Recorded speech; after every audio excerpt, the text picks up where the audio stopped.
ऐसी सास किसी को ना दे, ऐसी सास किसी को ना मिले। मेरी शादी को 2 साल हो गए हैं, मगर इन 2 सालों में कभी भी मैंने सुख की सांस नहीं ली। इसकी जिम्मेदार मेरी सास है। जब से शादी हुई है तब से मेरी ज़िंदगी बर्बाद हो गई है। मुझे घर का कोई काम करने ही नहीं देती।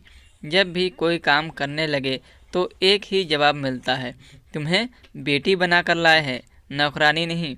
कमरे में जाकर आराम करो। मैं तंग आ गई हूँ सारा दिन बिना काम के रहकर।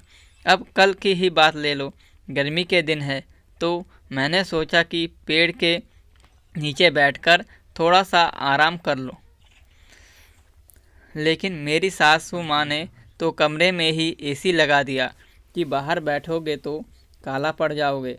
तुम पापा की परी हो, हमारी भी नाजुक सी गुड़िया हो। क्या करूँ, इतना दिल करता है कि घर के कामकाज करो, सारे काम करना भूल गई हो।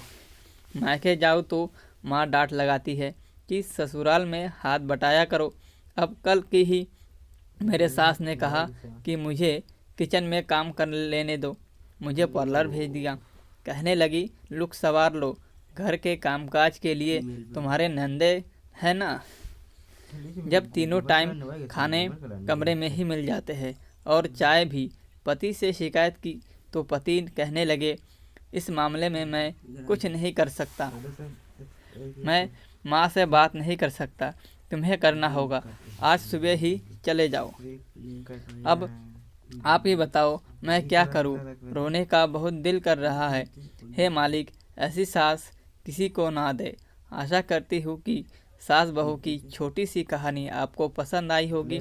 इस कहानी पर आपकी क्या राय है, हमें कमेंट करके ज़रूर बताएं। कहानी पसंद आई हो तो लाइक और शेयर करना बिल्कुल भी ना भूलें।